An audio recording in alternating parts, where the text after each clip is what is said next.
Well, this is one of the saddest things I've had to watch in a long time. So thank you so much for that. Yeah, it's all bad. I will say, I don't know. Sad, but also inspiring. We meet the family here is absolutely incredible. Yeah, absolutely. You know what else is incredible? What? Jillian Bensavale. Patrick Hines.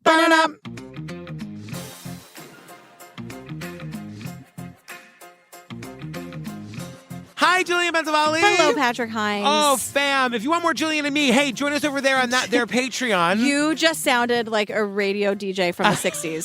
Hey, join us over on the Patreon. No, over 450 full ad-free bonus episodes. You can download a binge right this second. Yeah. We do ad-free versions of these episodes. We do. What are some of the series that we've covered, girl? We're right in the middle of doing Manifesto of a Serial Killer. Yeah. Oh, my. One of the best series we've done. How do we not know about this serial killer? I know. Have we? What's the guy's name? Leonard Lake and Charles Ng. Oh, my God. I don't know how we don't know about these people. Yeah. We did the Gacy thing on Peacock. We did Bad Vegan. We did Never Tiger Let Him King. Go. Never Let Him Go. So good. Can I give a little plug? I'm going back out to do my traveling book party. I thought you'd never ask. So, fam, I'm going to be in Pittsburgh Friday, December 8th, and Saturday, December 9th, and Toronto on Sunday, December 10th. Incredible. I'm going to be doing a Q&A. I'm going to say it right here. It's an Ask Me Anything You Want situation. Oh, so that's a long way of saying it's an AMA. It's an AMA. It's an in-person AMA. In-person AMA at all these shows. Okay, great. Get your tickets at patrickfails.com. Phenomenal. What are we talking about today? So this is a series called How I Caught My Killer, and this is the first episode, and it's called Social Media. Yeah, it was her thing. So all of the episode titles are quotes of like a relative or a friend of our victim. You know those people who post nonstop? Pics, vids, challenges? The people who give us full access to their lives, to who they are. That is 17-year-old Nikki Kuhnhausen. Why are you so obsessed with me? Social media, yeah, it was her thing. She had like 10,000 followers. But then one day, her posts just stop. Nikki disappears. I thought someone had her tied up somewhere. She was hurt, and Days go by. Her friends, family, and followers on edge. Then, investigators uncover their first major clue on Nikki's social media. I couldn't believe what happened. This series is so well done. Yeah, it is. You were saying before we did this last week, like it's very victim focused and very victim family focused, which I think is really incredible. Yep. But Nikki is a trans woman at 17 years old. I did not realize that until halfway through the first episode. Sure, yeah. Because it is an issue because I think it's one of the contributing factors to what happens here. Yes. But she comes from the most loving family. Her mom, her two brothers are with us. I was sobbing, just crying because trans visibility gets so much attention in this episode. Yes. And we get a lot of statistics about how much more likely trans people are to suffer these sorts of hate crimes than non-trans or gay people. So I just got to give it to the series right from the top. Thank you for tackling this subject matter. Right. And starting your series with this, too, I thought was really important. Yeah. So it's June 5th, 2019. We're in Vancouver, Washington. We learned right away Nikki loves social media. No. She loves it. No, you're right. No, I'm wrong. You're right. She loves every app you can possibly have. She's posting all the time. When 17-year-old Nikki Kuhnhausen wants to feel free, she posts a TikTok.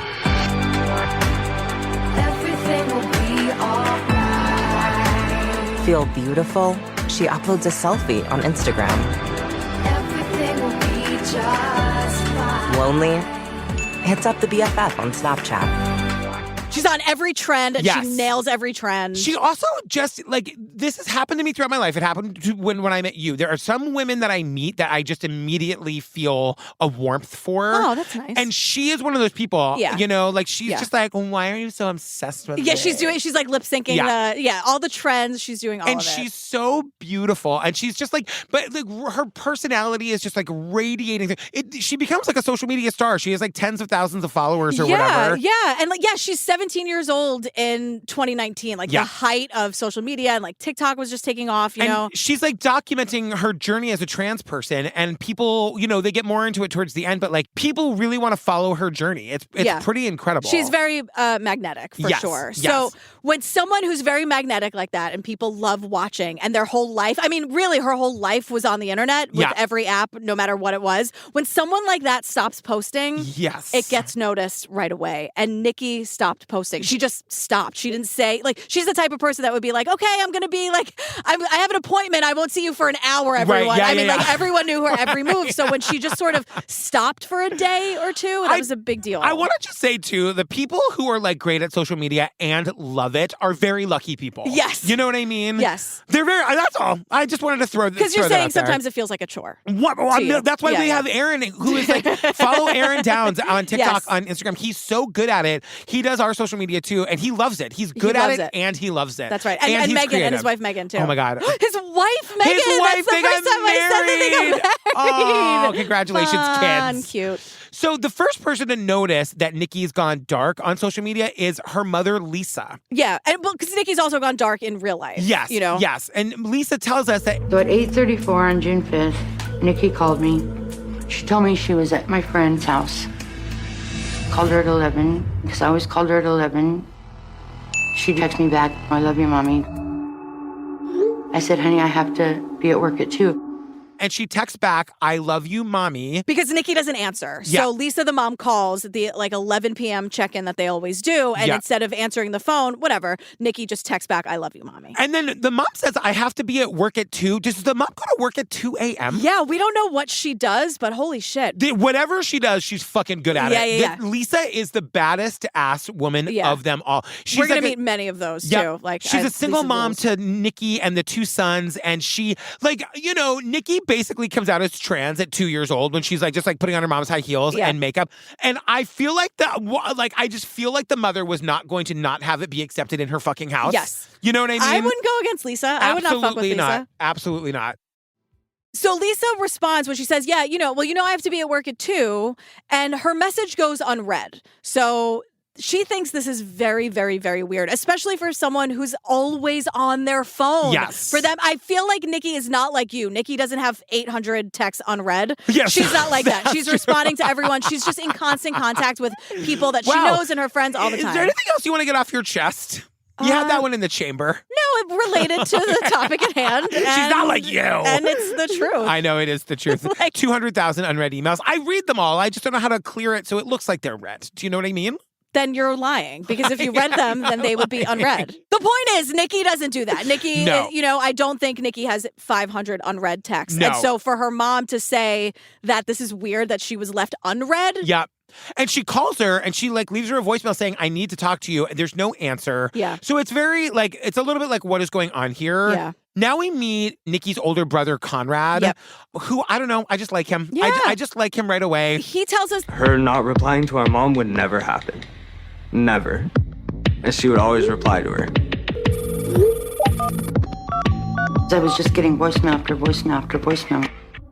That's when I knew something was wrong. Nikki and her mom have always been very close. Yes. They're incredibly close. They talk constantly. Can I just say, maybe this shouldn't be special, but it is very special to me. They all call her and she. They use like the her, she pronouns. Right, and, like, they're her pronouns. They so are of her course. pronouns, but we're not used to, in a true crime documentary, seeing people be so respectful of them. They only see her as a woman, and which is to me, inclusive language has always been really important. Of course, like long before everybody was doing it, when like a politician, like I remember when Hillary Clinton started doing it, you know, like referring to like married couples and like their as like their husbands, and like it's very meaningful to me. And this had me teary all the way through because they really see her as their little sister, right? Which I just think is maybe it shouldn't be special, but I just think it is very special. And to them, it's like, well, she is our little sister, Yes. so why? And because this has been their whole lives, as we'll learn. So Conrad tells us, Nikki and her mom are super close. They're like, they always respond to each other. So he's just really putting the point on that like it is is weird. The unread thing is weird, everyone. Yeah, and the mom gives us like the backstory about how like when Nikki was as young as 2 years old, she started doing her own makeup. Like she's like a makeup influencer, yeah, she's, you know, and she's stunning. really good at it. And Alex, her other older brother, also tells us that Nikki was like always dressing up, putting makeup on, wearing her mom's high heels. That was just part of the gig when they were little kids. She would come out of the bathroom at 2 years old, like in full beat. Yeah, you know, like a chorus person in Wicked. Yes. Just like a full face of makeup. Absolutely. And like one of the brothers goes like, Mom, why'd you do that to Nikki again? And I'm like, I didn't. She did it to herself. You know, so she started way young. In middle school is when she fully transformed into Nikki, and I never saw Nicholas again.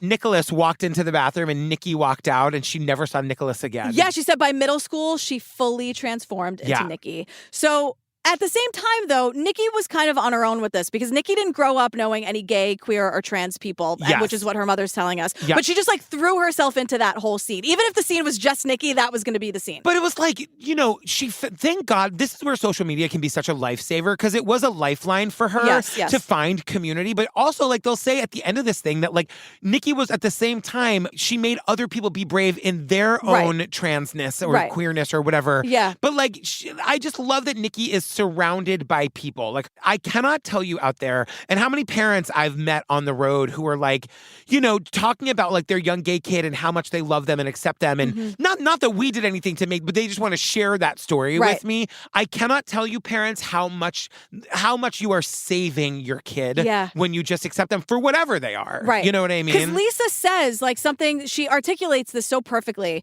when she's talking about how the transformation to Nikki. Yeah. She says it just seemed natural. She just led us down her road and her journey of her life. And I'm like, that's it. It's that simple, everybody. Yeah. I mean, you know, they say that like she was on the journey of her life and lots of people wanted to follow. They say she started on social media when she was 14. They tell us that Nikki was like famous, that people like really, she was like a thing. People knew her. Yeah. And that's again, so like when she doesn't post, everyone notices. And now everyone is commenting, asking where she is, because I think when you've been on social media so consistently for these 3 years, like Nikki has been, people come to expect. And when it's like, oh, why didn't she? It's not like she didn't come up on your For You page. Yeah. Recently, it's like people are going to her page specifically to see what she has to say, and she hasn't said anything. Yeah, right. And so we learned that, you know, the mom contacts the authorities. This timeline is a little strange. We don't get like definite numbers here. Yeah. We are told that Mama Lisa contacts authorities. Then 4 days go by and the mom hears nothing. And she's saying to the cops, like, when I made the missing persons report, I told them, you need to understand Nikki's being held against her will, or she's dead. Well, wait, let's not jump. And no, you need to jump. You need to go to that frame of mind in this case because she wouldn't leave me alone this long. You have to understand. She would never leave me alone this long. You have to understand. And the cops are like, well, let's not jump to any conclusions. And Lisa's like, no, start jumping. Right, because Nikki is a kid and she's a trans person. Like we're going to meet some pretty good authority figures here in a minute who know the statistics. But like, if she's missing, she's an underage person and she's trans. Like these people are, the likelihood of them encountering danger is like far outnumbers the rest of us. Exactly. So that's what Sergeant Julie Ballou tells us, Vancouver Police Department. She is in the Digital Evidence Cybercrime Unit. I went fancy, Julie. I know, very fancy. We're in the future, and Julie's leading us there. Digital Cyber Crimes Unit. Digital oh my Evidence God. Cybercrime Unit. That's wild. It's wild. And I'm like, is there? I guess are there's the Jetsons there? What's happening? There's like a lot of call for that. I guess. Yeah, because like all this shit happens on like people's phones now. Look, the internet is a very illegal place from time to time. Sometimes it's great, but like, why is this the first time we're meeting a Digital Evidence Cyber Crimes Unit person? It's not. Oh, it's not? It's not. We just super love Julie in this moment, but it's not. We've met them before. There you can find it on the internet. There's like Bryant Gumbel from like Good Morning America in like 1990 being like, or you can send us an email. What? An email? An email. And he's like, good morning, GMA @ symbol. Oh like you can literally watch this on the internet. It's wild. There are people who just think that pound sign is a hashtag. I know. Like, have you seen videos where there are like people showing their kids and the kid's like, oh, there was a hashtag on this phone in the 80s? It's like, oh God. I know. Like, what if you ever call somebody, like even like if you call your credit card company, you still have to press pound. Yeah. Oh my God. People don't even know the word pound. Do people not know what pound is? That pound God. is the hashtag thing? I don't know. It was pound first. We're so old. Does it matter? No.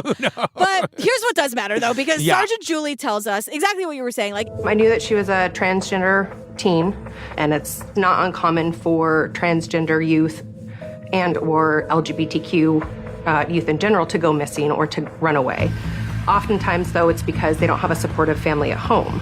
But she had a great relationship with her mom. She kept in touch with her friends. So when her social media accounts basically went dead, that was a big red flag for us. The difference is that Nikki has like an amazing support system. Yes. And so I think that motivates Julie to understand like a real crime must have happened here. Right. Because this is not a kid who's run away or is trying to stay out as long as she can because her home is unsafe for her. Right. Like something really must have happened because otherwise she would have come home to her loving family. And Julie explains something and you realize like just the weight of this where it's like the numbers are real, right? Yes. That trans kids, LGBTQ plus youth are just absolutely more at risk than anybody else. And the reason for that is like, one, they feel like they can't go home. Yeah. And the other reason is that there are just like hateful people in this world. Yes. Can I tell you, when we began our foster parent journey, like the number one thing that there's a need for foster parents in New York State, not even just New York City, is for like loving, like affirming homes for LGBTQ plus kids, teenagers who've either been kicked out or run away. It's a real epidemic. It's really, really bad. It really is. But Julie tells us like, so we know that there's something has probably happened here, but we don't have any leads to follow up on. So Nikki's friends and family are looking for anything they can find. And this is where we meet Taylor Watts, Nikki's best friend. And she's just kind of saying that, like, look, one of the benefits to Nikki having like a big social media following is that we can put things out and there'll be a lot of people on the lookout for her. Right, because they were already asking for this. Yeah. Like her followers knew something was wrong just because she wasn't posting. Yeah. So, Taylor is going on social media and making posts. She's going on the news. She's doing everything she can to get the word out. And it works because now we meet Blair from Justice for Nikki, but she's also a reporter, and she says she's been consistently reporting on LGBTQ plus issues, and she's the one who tells us. I had been kind of consistently reported on LGBTQ plus issues for years, and so I knew that trans people are 4 times more likely from cisgender people to at some point become a victim of a violent crime. So she knows that, like, we got to find Nikki because something really, it's highly likely that something bad has happened here. Exactly. So, like, stories are out there, social media posts are being made, and this is where, like, we learn that leads start to come in, where people are saying they've seen her around the city, or like that whole thing where they take blurry pictures, like, is this her?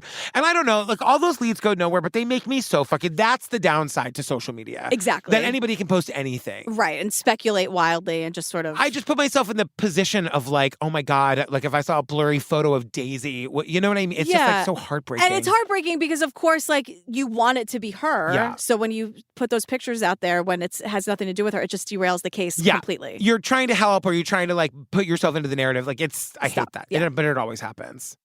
So Nikki's been missing for 7 days, and that's when we get our first major clue. Yeah, so it's connected to her Snapchat account, right? So mom calls law enforcement to tell them that she'd learned that Nikki'd been staying with 2 friends. She was staying with her friends Faith and Tiffany in an apartment complex in Vancouver. Yeah, now apparently Nikki was staying there like since she texted her mom, I'm at my friend's house. Like it's not clear if Nikki was living there because it's alluded to the fact that Nikki doesn't live at home. Right, and we don't really get that story. Right, it's not clear. Because the cops at once call it Faith and Tiffany's apartment, and then we'll also say like, oh, they were texting her at her apartment, which is Faith and Tiffany. So we don't know. We don't know if they were, we don't know what her story was. Right. She certainly was welcome to live at home. Right, of course. But it's just not made clear like where her home base was at the time. Yeah, but that night, June 5th, she's at Faith's apartment, and Faith tells the cops, she like goes downtown to do an interview. Tiffany and Faith both do. They're happy to help. Yeah, so Faith tells them that the last time Nikki Kuhnhausen is seen by her roommate Faith, Nikki borrows Faith's phone to log on to Snapchat and talk with a man who she meets up with several hours later. But Nikki then logs out of Faith's phone. Not another teenager, but a man. Yeah, then she logs out of Faith's phone so she can go and like meet up with this guy. So it's like, is she out without her phone? And I don't know. We never hear about her phone ever again. Yeah, and I don't really know if it matters, but like it seems weird that it's not addressed that she used Faith's phone specifically to log Faith out of her Snapchat, log into Nikki's Snapchat, then log back out again. That just seems kind of curious for someone who's so like social media savvy. Right. So I don't think there's like something nefarious. Yeah, but I do wish that there was maybe a reason why that was. Because I'm just thinking about like what a mess I was when I was 17. Like when I was 17, if cell phones had existed, which they did not because I'm your great grandfather, I would probably like my phone would probably get shut off for not paying the bill on time. You know what I mean? It could be something like as innocuous as that. So the cops are like, all right, we need to get into Nikki's Snapchat account. This is going to give us our big lead, right? Especially because she's talking to like described as a man. Right. Who like, so Faith is the last person to see Nikki alive except for this random man that Nikki went out to meet, apparently. Right. But they're saying you can't just go to Snapchat and like demand the information. They're saying users have privacy rights. Of course. So you have to ask for the records via like a search warrant, but this all takes time. Right. And we're told it takes fucking weeks. It takes weeks. And even still, Snapchat could come back and be like, bitch, I don't think so. Right. But they didn't. Because I want to say, I want to say to these social media companies, can you not? You know what I mean? Like when it's a missing person and the family is saying like they'd want us, just trust me, they'd want me to be able to fucking find them. I know. It's such a weird, because then it's like, do we get into like Big Brother territory here? Yeah. Of like, I understand the privacy issue. And also like as a trans woman, there would be plenty of trans women who would not ever want their parents to have access to their accounts for safety reasons. So it is dicey, but in this situation, look, Snapchat comes through. Thank you, Snapchat. Okay, thank you so much. That's a hero bell for Snapchat, an app I've never used. An app I've never used. So here's what they find in Nikki's Snapchat account. Nikki had been communicating with a man identified as David Bogdanov. He sent her an address. She said, okay. He said white van, LOL, and it sounded like the two were making arrangements to meet up. It's a Russian name. It took me a minute to. Bogdanov. Yeah, Bogdanov. So can I say one thing about this guy? Yeah. So we see just one. Listen, we're gonna. Well, they're words for Bogdanov. A lot of words. But one of the things is like he's wearing like his hair is fake in his profile picture. Is that right? His hair is fake, and I gotta tell he's trying to catfish Nikki. I mean, as someone who's like minorly looked into this, there are really good male wigs you could get now. Like I could come in here in a wig you would never know. There's like really good wigs you can get that like look like young trendy haircuts. Okay. I think he's wearing one. Do they still call them toupees, or do toupees have like a negative stigma? When I think of a toupee, I think of Stan from like the Golden a rug, Girls. Like a nice rug. Totally. But like there's got to be a way nice that aren't like hair transplants that are painful, right? Yeah, no, like these wigs are good. Like they're cool. But like he's wearing fake hair. You just like a little bit looked into it? I know. Well, look, if I thought I could get away with maybe I'll like maybe like an upcoming book party show, I'll come out in like in a wig and you can tell me what you think. You should do like a soft launch. Get one that's like, is it a wig? Maybe like some extensions first and then go on for the wig. I'm not a good candidate for extensions because my hair's not that thick. I don't know about that. No? Well, anyway. I know someone you can talk to about it. I know. I'll hook you up. So my point is just this piece of shit is like his profile picture's not real. It's just not real. Oh, God. That's the least of our fucking problems. Because we see him like in real life later and like his hair is not that good. No. So David is 25 years old. I'm just going to get that out of the way. Yeah. But he sends her an address. Like they're meeting up, right? So Snapchat is going through like their messages. And the first message we see is she's like, okay. And I guess she's like, what kind of car am I looking for? Yeah. And he goes, white van, LOL. As in like, oh, I drive a creepy white van. And we see this van eventually. It looks like a fucking kidnapper van. Like they were making plans to meet up, but he's making like kidnappy jokes. But we also at the same time know that we like learned that he was texting her from right outside the apartment. Right. So it's like, did she know he was there? I don't know. That's not clear. Or maybe he's just making a joke. Like I don't know if she asked what kind of car you drive. I mean, he's probably like, I'm outside in the creepy white van. Right. LOL. Because he was like we know from Snapchat that he was sitting in front of the apartment texting her this. Right. So when the cops say his name, her family and friends are like, what? Like we don't know who the hell this guy is. And you can barely even say his name. David Bogdanov. Okay. Hero Bell for you. Thank you. I don't want Hero Bell associated with this piece of shit. Yeah, that's so true. he's 25 years old. She's 17. Yeah. Now, my question is, does he know that? And I don't know. No, he absolutely does not. Like, does he want her to be 17? Or is Nikki saying, I'm 19, I'm 20, I'm 21? I mean, we definitely don't know. But, like, we learned that these two, like, had initially met downtown outside, like, a bar. So, anyway. David was from a very large Russian family. He had multiple brothers and sisters. He seemed to be involved in family business and construction and flooring as his regular job. David didn't have a criminal history. Nothing showed up in his background that was an obvious red flag to us. No criminal history and nothing in the background check raised any flags, but still, obviously, he's a person of interest. I have this big note that says you got to talk about this fake hair in the Snapchat profile. I mean, you got to talk about it. How bad is it? Is it too floofy? Is it like not subtle enough? It's like really, too good. It's too good. It's pretty hair. And when we see him later in real life, like his hair doesn't look like that at all. Did you see that Harry Styles shaved his hair off? No. Are we? Is the internet okay? You know, Are we I don't taking know. a 2-minute break from talking about Taylor Swift on the internet to talk about this? I think we're gonna be okay. All right. But he shaved his head, and I'm sorry to break the news. By the time this comes out, it's going to be a month-old news. I'm just saying. And apparently, these are not my words. These are this is like online news words. Apparently, Madonna's facelift is finally settled.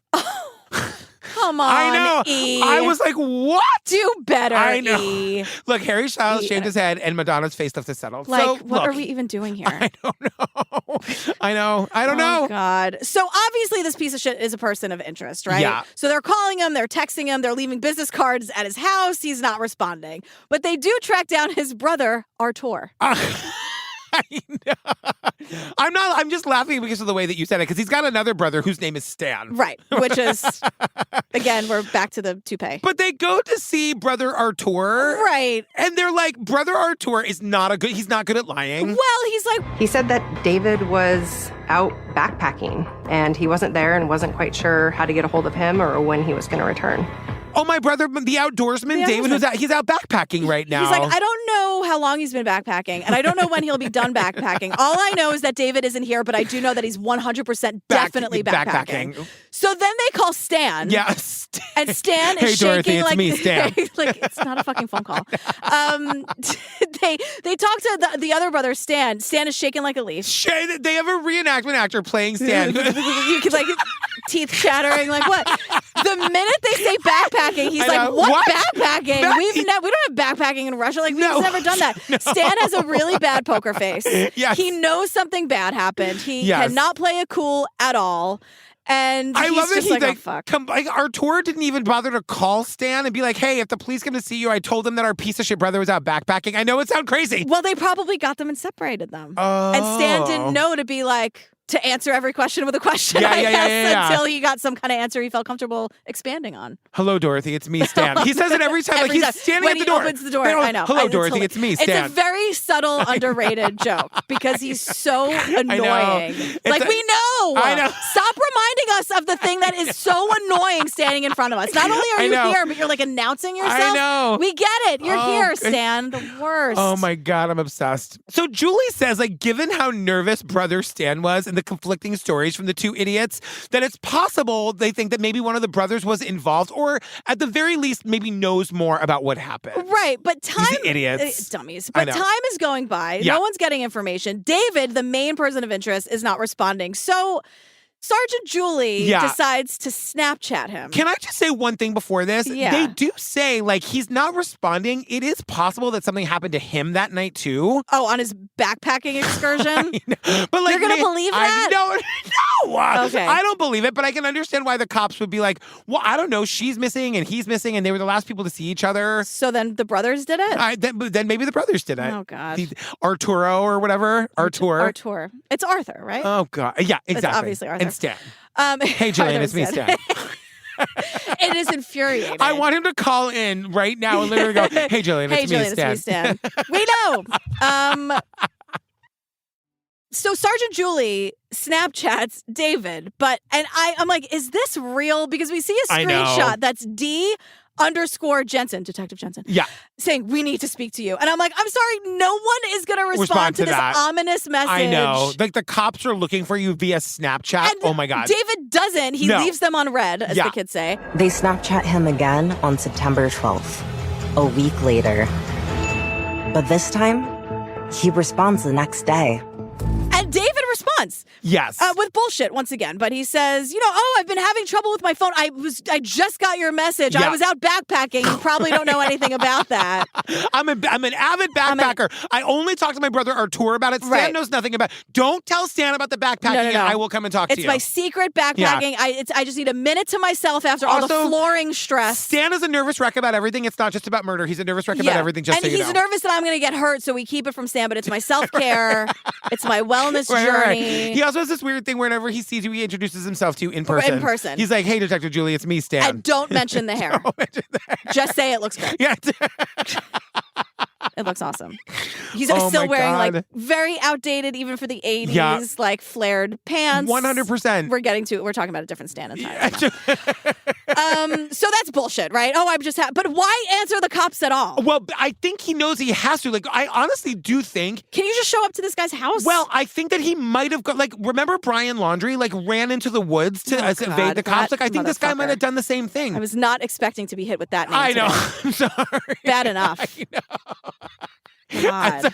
Like we're recording on a Friday night, fam. I shouldn't have done it. I'm so sorry. God. But no, I'm like, I think that he might have thought, like, I'm going to go into the wood. I killed this poor girl. I'm going to go into the woods and live off the fucking land. Like, that's my life now. Yeah, well, that's not what happened. No. So, October 2nd, 4 months after Nikki goes missing, this David guy finally agrees to speak to the cops without a lawyer. Which, oh my God. Right. Why would you need a lawyer if you didn't do it?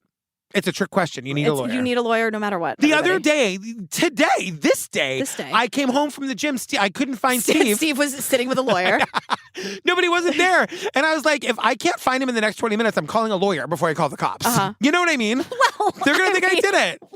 Sure, but cops, I mean, if Steve is in danger, let's not start auditioning lawyers. You could have saved him if you just called the cops. I know, but I needed a really good lawyer because I didn't do it. Well, here's what David tells the cops, right? Yeah. David said that he met her downtown in downtown Vancouver, struck up conversation with her, and he said he gave her his coat.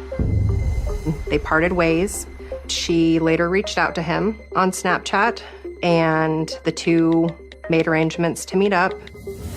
He said that they went to hang out with his brothers. So then they made up, and then they go hang out with his brothers. And I'm like, so there's this 17-year-old girl hanging out with like 25 and 30-year-old men? Yeah, I know. That makes me so uncomfortable. And like, I don't know if she knew that she was going to be meeting with the brothers. Like, maybe she just thought it was going to be the guy that gave her his coat. I mean, I think this whole story is bullshit. It is. Okay, good. So it didn't happen. It didn't happen, but I'm putting myself in it. Like, no, well, like these are questions the cops should have been asking. I'm like, wait a second. It scares me to death, and this is just why I want. Like, I know that Lisa, the mom, is a single mother, and she's got to be at work at 2 a.m. She's doing the best she fucking can. I'm not giving her any shit at all, but I want Nikki home at 11. I don't want her out at her friend's house. No, well, that's what she's doing. I know. And she's almost an adult. Like, who the fuck am I? I want everyone to be safe. Who the fuck are you? That's a good question. You know, who the fuck are you? No, now that we're here, let's ask it again. Right. Who the fuck am I? Big bold letters underlined. Who the fuck am I? Good question. Get back to me. I will.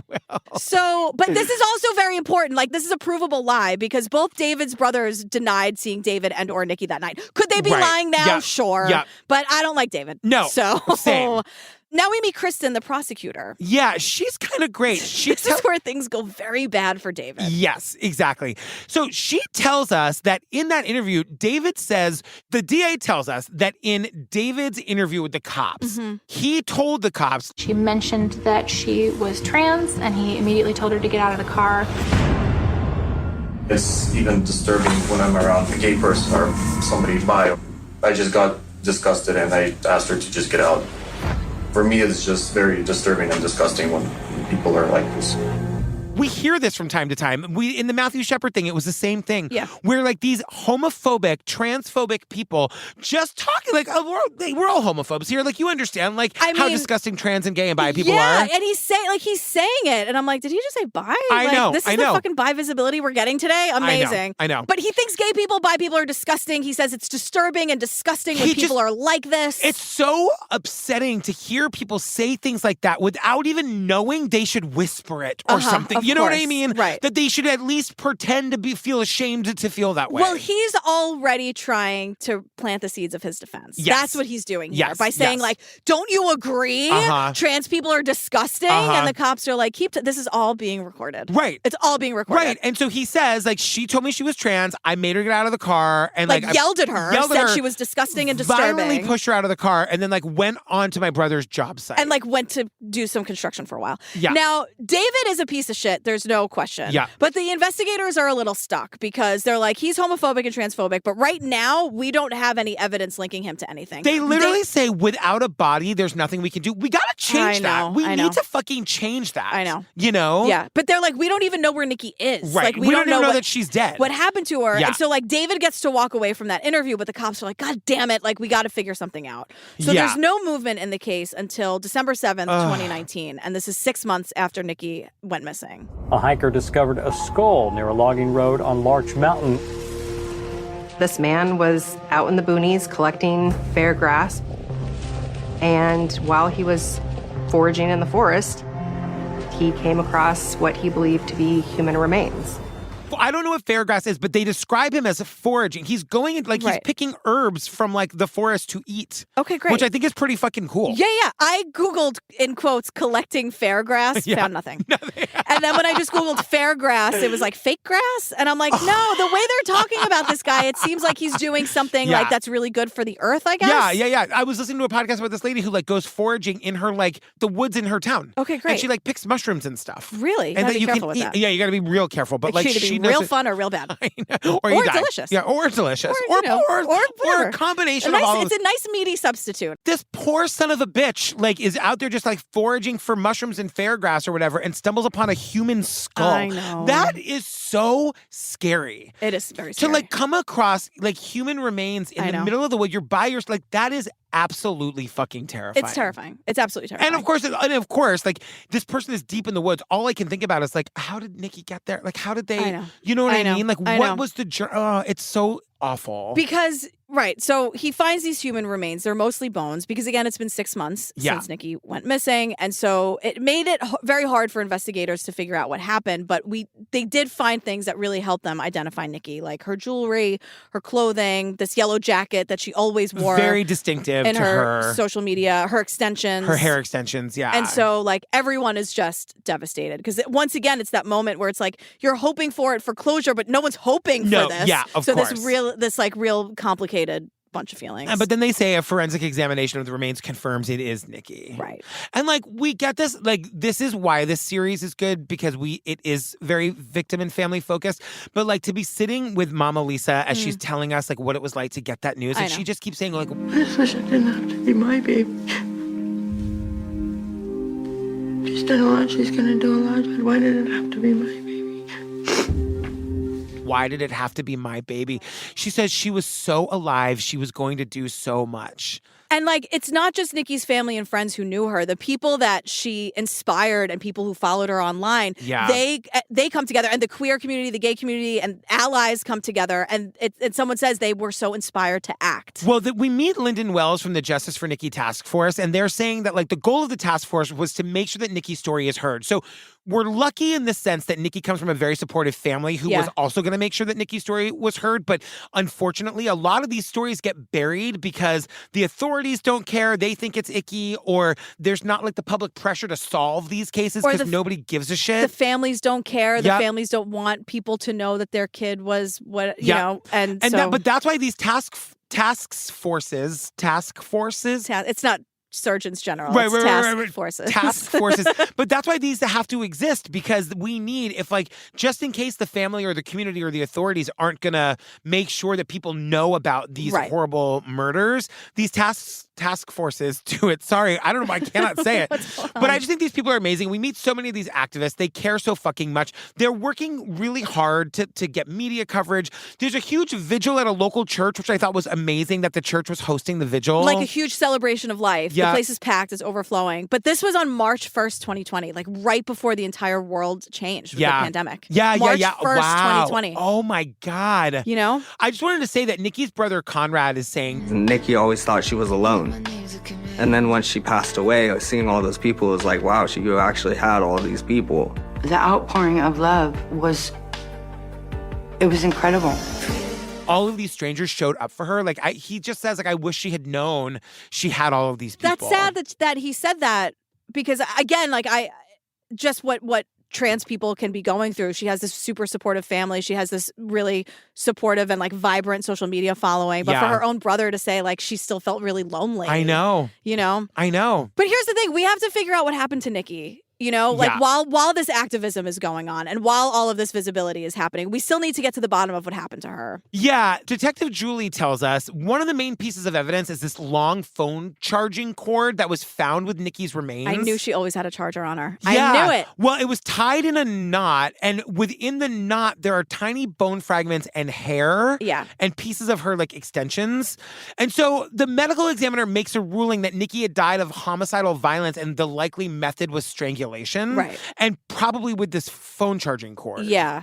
And now we learn something super tragic. And I am enjoying the show. I love that it's very victim-centric. Yeah. But I sort of felt like I didn't really appreciate how they did this part, because it felt like it was just for like dramatic effect when it's a really important part of Nikki's story. I agree. I hear you. When we get to the other side of it, I have just a thing to say. Maybe it was just the music. Maybe I was kind of like, we don't have to and do like this. Like, bum, bum, bum. It It didn't feel right, because this is very, very important. Yeah. And I was kind of like, how the fuck did we not know this? So February 20th, 2018. Front manager comes over to relieve me and says, you've got a call on the phone. It's a detective. It's something about Nikki. So I go to the phone. I said, hello. And they said that Nikki was at OHSU and she had been shot 6 times. She was shot 6 times and almost died and was fighting for her life in the ICU. So all we know is that she was in a car with some man. They do say it was a man. The man shot her 6 times at point blank range, pushed her out of the car. She was conscious and crawled to the first house where they wouldn't open the door for her. Open the door for her. And then she crawls to another house, and that's all she remembers. Right. And so in the hospital, Nikki's not naming names. And all she'll say is, you know, he'll get his when he gets his. Yeah, and she never names names. So people are saying, well, maybe it wasn't David. Maybe it was this guy who wanted to come back and, quote, finish the job. Or right. This is nothing. It's a dead end. It goes nowhere. We never find out who the guy was or why he shot her. He's not the killer.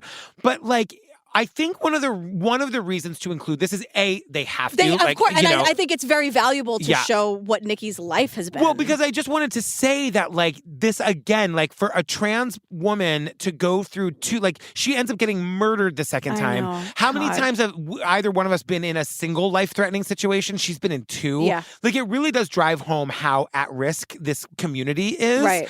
But it is also like, just the amount of violence people want to do to these people. Mm-hmm.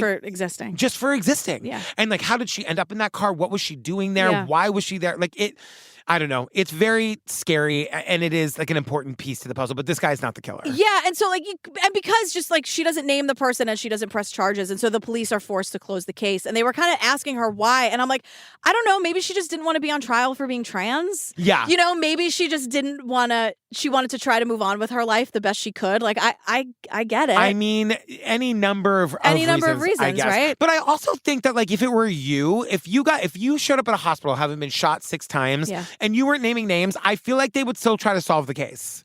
Yeah, maybe. You know what I mean? More than a trans. Yes, of course. I'm not going to sit here and be like, you know, as a cis. I mean, I'm just saying that, like, obviously, like, now, woman. like, there's just like an active murderer out on the loose in our community. But like, but I guess if she doesn't want to press charges, like, what's the law there? And then, like, the phone's ringing off the hook with another murder or another attack. I guess don't know. I would just say, like, we got to get the guy who just like shot that girl 6 times. 100%. We got to get him off the streets. Of course, you know what I mean. Ideally, yeah. Ideally, I mean, ideally, we wouldn't even be here. So now the police they're like, all right, it's not this guy. We got to take another look at that David Bogdanov guy. Yeah. He was the last person to see her alive, and there are holes in his fucking story. And he actively hates trans people. He actively, admittedly, openly hates trans people. Like, come on. And like the holes in his story are like, there's conflicting accounts of what he did with the last time he saw her, and he's the last person to see her alive. The three brothers can't get their story straight. No, he immediately went backpacking for a week. Yeah, or he didn't, or he was at work, or he went back to his brother's construction site, or like no one is on the same page. But the one thing, like he just hates trans people. Yes. Like that's the consistent part of the story. Exactly. And he was the last person to see her. So David, let's go. So they get a search warrant for his cell phone records. We applied for a search warrant to Sprint, which was the carrier for David's cell phone at the time Nikki went missing. They had graphed out where he had gone, and it was clear at that point that David had gone up to Larch Mountain the same day that Nikki went missing, which was not part of his original statement.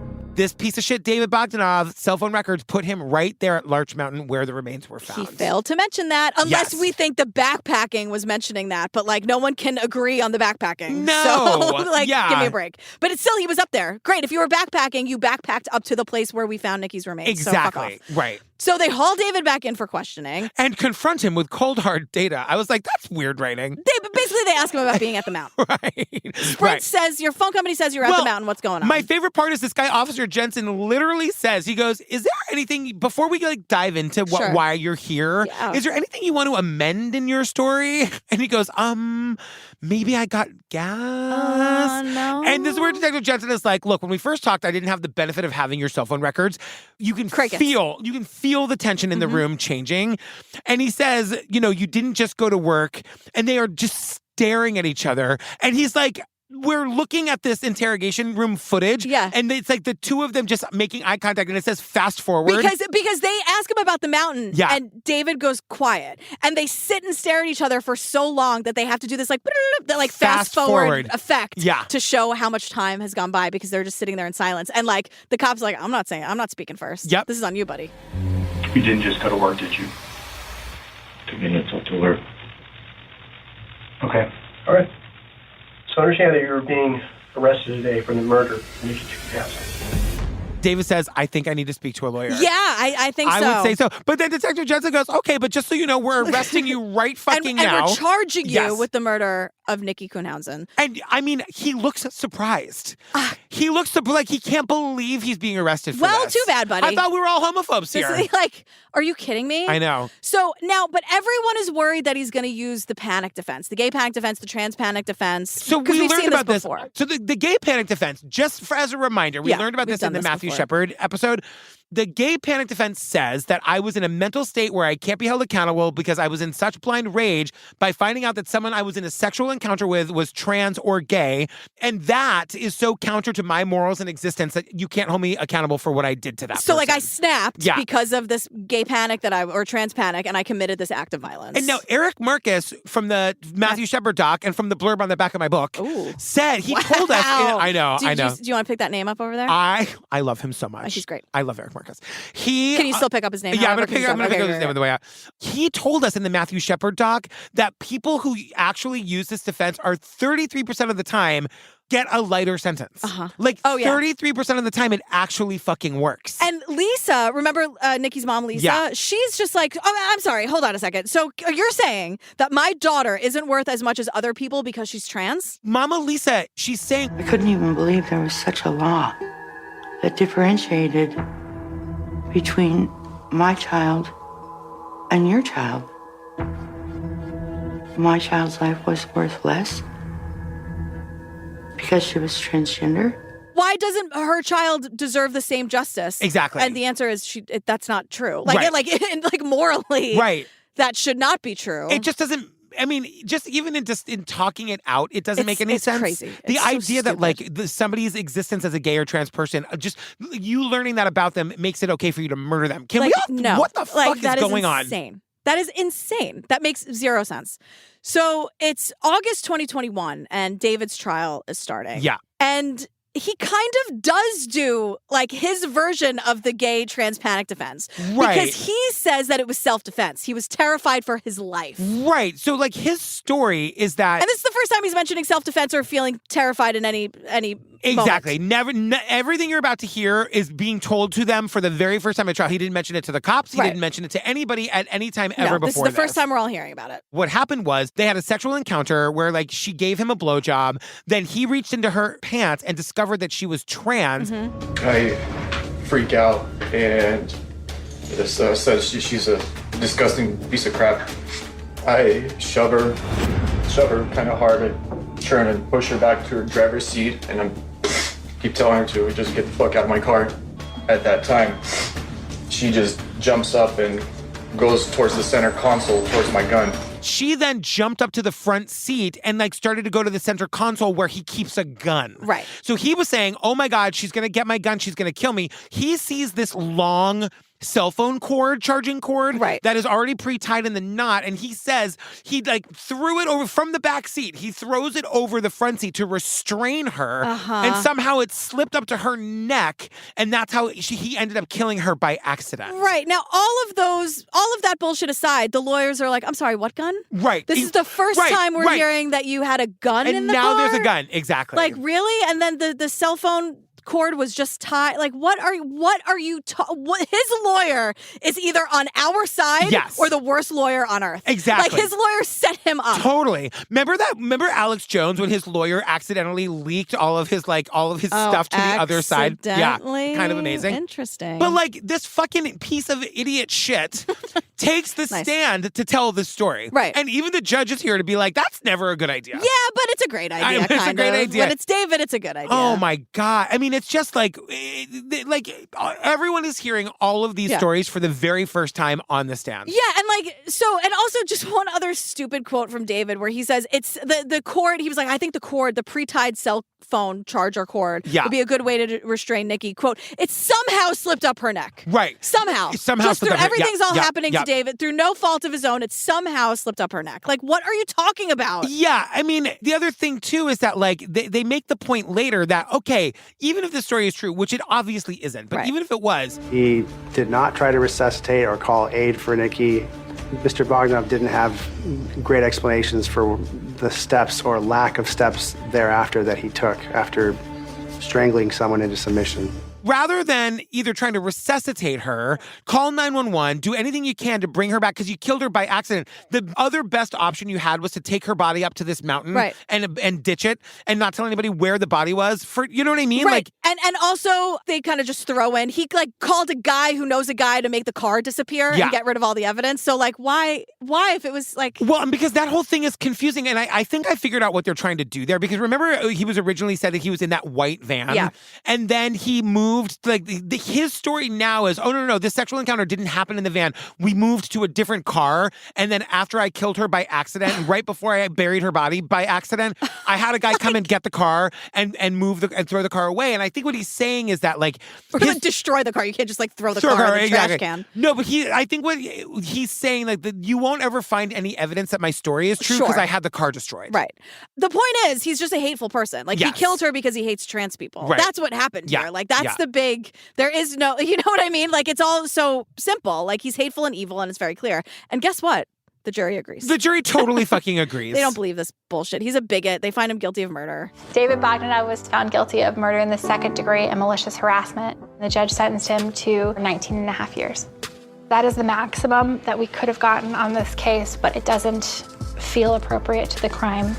Everyone is just saying, like, it's not enough time. Like, somebody tells us, with good behavior, he'd be getting out after 17 years, which is how old Nikki was when he killed her. God. And also, like, everyone is saying that, like 17 years for killing somebody. And especially somebody who was so young, who had so much life ahead of them. Right. It's all... For just being who she was. Yes. It's also fucking tragic. It's so tragic. But we end on this kind of hopeful note because Nikki's family and advocates helped create Nikki's Law. Yeah. And it eliminates the gay and trans panic defense in the state of Washington, which is fucking so amazing. And it just ends with them saying that Nikki was a beacon. She was just like a ray of light. And that her social media really helped a lot of other trans people come out. Yes. Or just be comfortable with who they were. Or like just to see that like you can be happy and, you know. Right. And thrive. Right. Yeah. So it's, you know, I love that it and I was like a sobbing puddle of gay tears. Same. 100%. Gay tears. Gay tears. One just final note.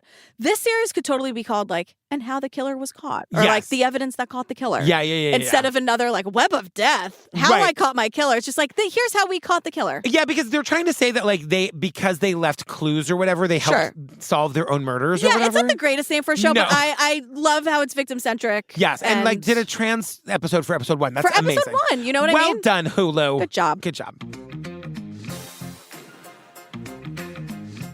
Oh, girl, we did. What's it called? Well, it's called How I Caught My Killer. Yes. But the episode is called Social Media. Yeah, it was her thing. But it was the murder of Nikki Kuhnhausen. Oh, my goodness.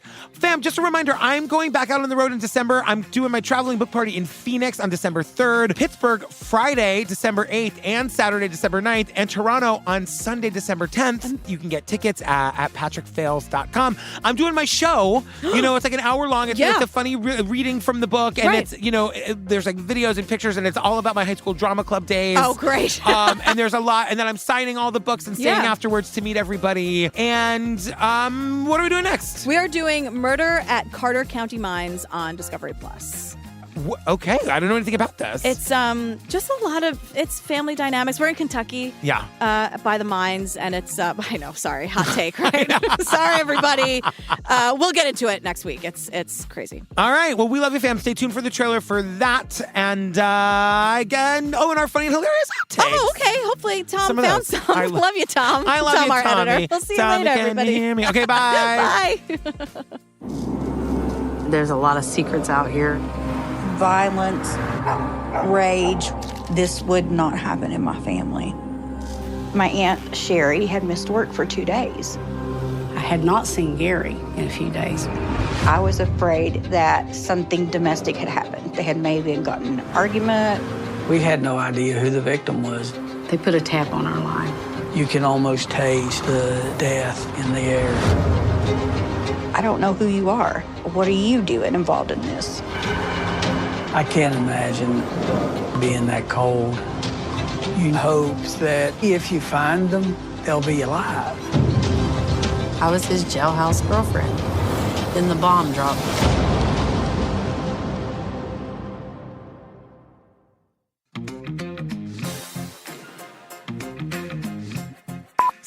Snapchat. Were you ever on Snapchat? I was never on Snapchat. What was that one? Snapchat was the one where you could send messages and it disappears, right? So they're like Insta stories or whatever. Yeah. And then I think you would get like an alert if someone tried to screenshot your Snapchat or something. Oh, really? Oh, so people were sending like sexy pictures. I think so. I don't know. I truly was never on it. I don't think I don't know. Yeah. Maybe I couldn't figure it out. I don't know. I cannot understand how people take like sexy naked pictures and send them to other people. I will never understand that. Why not?